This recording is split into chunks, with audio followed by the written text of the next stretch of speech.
etis dalam bermedia digital. Perkembangan komunikasi digital memiliki karakteristik komunikasi global yang melintasi batas-batas geografis dan batas-batas budaya. Sementara setiap batas geografis dan budaya juga memiliki batasan etika yang berbeda. Setiap negara, bahkan daerah memiliki etika sendiri, begitu pula setiap generasi memiliki etika sendiri. Misalnya saja soal privasi. Masyarakat kolektif seperti masyarakat Indonesia merasa tidak masalah bercerita tentang penyakit yang diderita di media sosial, atau menunjukkan kehangatan suatu hubungan di media sosial, tetapi belum tentu itu dirasakan nyaman oleh masyarakat individualistik. Para orang tua bisa saja merasa biasa bahkan bangga bercerita tentang anak-anaknya, namun belum tentu anak-anaknya nyaman dengan kisah yang diceritakan oleh orang tuanya di media sosial. Begitu juga interaksi digital antar gender, dan antar golongan sosial lainnya. Semua akan memunculkan persoalan-persoalan etika. Artinya dalam ruang digital kita akan berinteraksi, dan berkomunikasi dengan berbagai perbedaan kultural tersebut, sehingga sangat mungkin pertemuan secara global tersebut akan menciptakan standar baru tentang etika.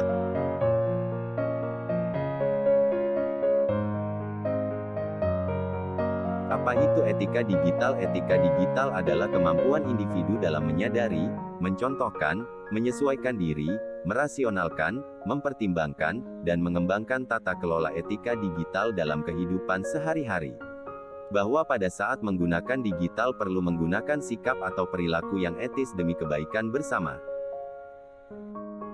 Jenis-jenis etika. Etika tradisional adalah etika offline yang menyangkut tata cara lama, kebiasaan dan budaya yang merupakan kesepakatan bersama dari setiap kelompok masyarakat sehingga menunjukkan apa yang pantas dan tidak pantas sebagai pedoman sikap bagi masyarakat. Etika kontemporer adalah etika elektronik atau online yang menyangkut tata cara, kebiasaan dan budaya yang berkembang secara online yang memungkinkan pertemuan sosial budaya secara luas dan global. Apa itu netiquette? Netiquette adalah tata krama dalam menggunakan internet. Hal dasar yang harus kita ketahui adalah kita berinteraksi dengan manusia nyata di jaringan lain. Bukan hanya sekedar deretan kata namun dengan karakter manusia sesungguhnya. Jenis-jenis netiquette. One-to-one communication. One-to-one communication adalah komunikasi yang terjadi antara satu individu dengan individu lainnya, contohnya adalah ketika kita sedang menggunakan WhatsApp. One-to-many communication. One-to-many communication adalah komunikasi yang terjadi antara individu dengan beberapa orang atau kelompok, begitu juga sebaliknya. Contohnya adalah media sosial, situs web dan lain-lain. Waspadai konten negatif. Konten negatif muncul karena kepentingan ekonomi, politik, mencari kambing hitam, dan memecah belah masyarakat. Contoh konten negatif. Hoax. Hoax adalah berita bohong atau informasi yang dibuat seolah-olah benar keadaannya. Cyberbullying perundungan. Cyberbullying adalah segala bentuk kekerasan yang dialami anak-anak atau remaja yang dilakukan temannya maupun orang lain melalui internet. Ujaran kebencian. Ujaran kebencian adalah ungkapan atau ekspresi yang menganjurkan ajakan untuk mendiskreditkan, menyakiti, seseorang atau sekelompok orang dengan tujuan untuk membangunkan permusuhan, kekerasan dan diskriminasi terhadap orang tertentu.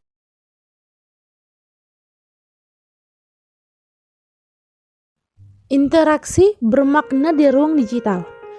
Interaksi merupakan proses komunikasi dua arah antar pengguna terkait mendiskusikan ide, topik, dan isu dalam ruang digital. Pada media digital, interaksi bersifat sosial. Hasil yang diharapkan adalah interaksi yang sehat dan menghangatkan seperti menjalin relasi atau pertemanan pada umumnya. Bahkan, dari proses interaksi ini dapat mendiskusikan ide, topik, dan menghasilkan karya bersama. Contohnya menjalin pertemanan di Facebook, menciptakan ide membuat video atau gambar yang dapat berpengaruh positif bagi orang lain, memunculkan ide startup bersama melalui komunikasi secara digital, misalnya dengan mengadakan rapat daring, mengirim hasil diskusi melalui email, dan menyimpan semua data di CloudStrike. Namun, dengan kompleksnya informasi pada media digital, maka interaksi pun dapat berdampak negatif. Misalnya memberi komentar negatif terhadap berita khusus gosip artis di media sosial, seperti berikut ini. Pengikut beberapa akun Instagram populer memberikan kata-kata hujatan terkait selebgram yang mengklarifikasikan berita dirinya foto berdua dianggap selingkuh. Komentar ini tentu saja bentuk interaksi yang kurang pantas di media sosial, karena lontaran kata-kata negatif dapat mempengaruhi persepsi orang lain dalam menyikapi berita tersebut. Misalnya dapat memancing emosi pembaca, bahkan bagi yang tidak memberikan komentar, memancing munculnya komentar negatif lain, dan bahkan menyakiti pihak-pihak yang terlibat. Proses interaksi yang terjadi di media sosial ini merupakan bagian dari komunikasi sosial, bahkan semakin kompleks dan dapat menimbulkan masalah jika tidak dikelola dengan baik. Permasalahan yang biasanya muncul terkait dengan privasi, hak cipta karya, pornografi, kekerasan online, dan isu etika lainnya. Misalnya penggunaan foto unggahan dari pihak lain tanpa izin atau pengutipan yang tidak layak, opini yang merugikan, penyebaran video porno, dan lain-lain. Khususnya yang saat ini sedang menjadi permasalahan utama di dunia internet Indonesia adalah terkait pembuatan dan penyebaran berita palsu atau hoaks.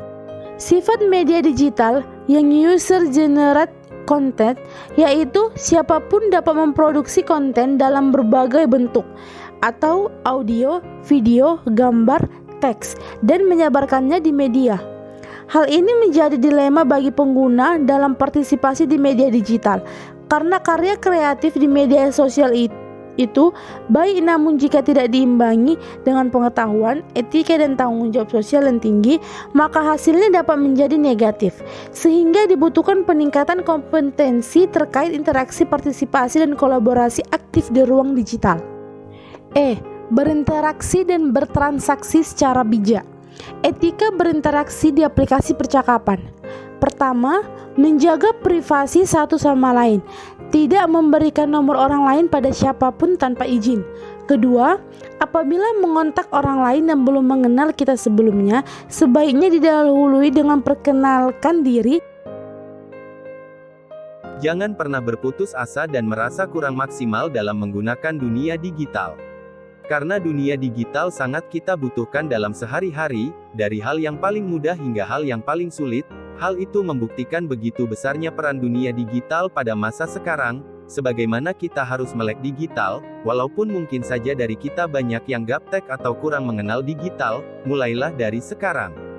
Di sisi lain, kita juga harus tetap menjaga diri kita, keluarga kita, anggota kita di dalam dunia digital. Bagaimana kita harus menggunakan digital dengan sebijak-bijaknya, jangan sampai kita dunia digital menjadi bumerang bagi diri kita sendiri, terutama ketika kita menggunakan digital tidak dengan semestinya. Dunia digital berkembang semakin pesat dari tahun ke tahun, sehingga setiap aspek masyarakat mesti memanfaatkannya dengan baik. Dibutuhkan literasi digital untuk meningkatkan kemampuan seseorang dalam literasi digital tersebut, dan kapasitas anggota masyarakat dapat memanfaatkan teknologi digital untuk kehidupan sehari-hari. Apa itu proteksi perangkat digital? Proteksi perangkat digital artinya bagaimana cara Anda melindungi data dan dokumen yang ada di perangkat digital agar tidak mudah diakses orang lain. Karena teknologi canggih membuat orang mampu mengakses data orang lain, yang kemudian dipergunakan untuk kepentingan pribadi, penipuan, pemerasan, dan lainnya. Fitur proteksi perangkat digital ini terdiri atas proteksi perangkat keras dan perangkat lunak. Proteksi perangkat keras itu, seperti kata sandi, pencocokan sidik jari, dan deteksi wajah. Proteksi ini sudah sangat umum digunakan. Untuk proteksi perangkat lunak bisa menggunakan Find My Device, backup data, pemasangan antivirus, enkripsi full disk, dan shredder.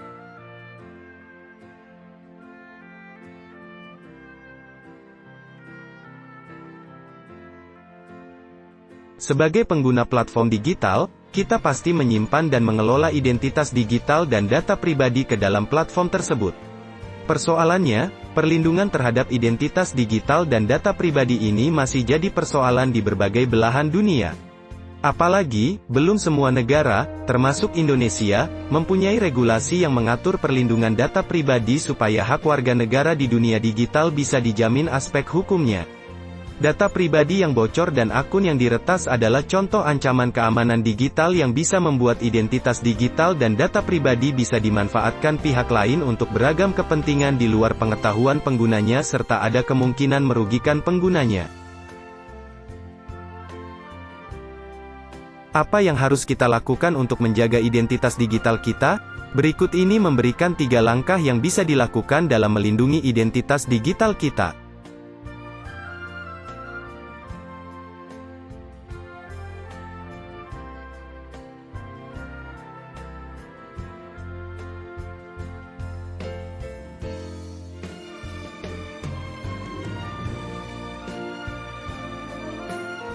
Kemajuan teknologi internet memudahkan berbagai hal mulai dari berbagi informasi hingga proses jual beli barang atau jasa melalui berbagai macam aplikasi. Namun demikian, terdapat oknum-oknum yang memanfaatkan kemajuan teknologi tersebut dengan melakukan kejahatan siber, kejahatan digital. Berbelanja daring rentan menjadi incaran para pelaku kejahatan digital karena aktivitas ini memiliki beragam celah yang bisa dimanfaatkan, terutama dengan memanfaatkan kelengahan pengguna teknologi digital. Tren serangan siber pada berbagai platform media digital semakin meningkat, bahkan pada masa pandemi COVID-19. Hal ini menuntut ketahanan kita agar mampu menangkal kejahatan pada dunia maya ini. Serangan siber merupakan serangan yang berdampak dan membahayakan. Serangan siber dapat dilakukan oleh individu, kelompok, organisasi bahkan negara dengan cara meretas akun dengan menyasar keamanan sistem informasi pada perangkat digital, jaringan infrastruktur maupun perangkat pribadi dengan sumber anonim. Serangan siber ini bertujuan untuk mencuri, mengubah, merugikan serta menghancurkan sasaran yang menjadi target mereka. Serangan siber yang membahayakan inilah yang kita sebut sebagai kejahatan siber. Selain itu, transaksi dalam elektronik ini mengandung banyak aspek hukum yang harus diperhatikan, baik dari segi perdata maupun pidana, diantaranya tentang perlindungan hukum bagi konsumen yang dirugikan, cara penyelesaian sengketa antara pelaku usaha dan konsumen, keabsahan kontrak secara elektronik yang dapat dilihat pada Undang-Undang Nomor 11 Tahun 2008 tentang Informasi dan Transaksi Elektronik yang diubah sebagian dengan Undang-Undang Nomor 19 Tahun 2016 tentang perubahan atas Undang-Undang Nomor 11 Tahun 2008 tentang Informasi dan Transaksi Elektronik.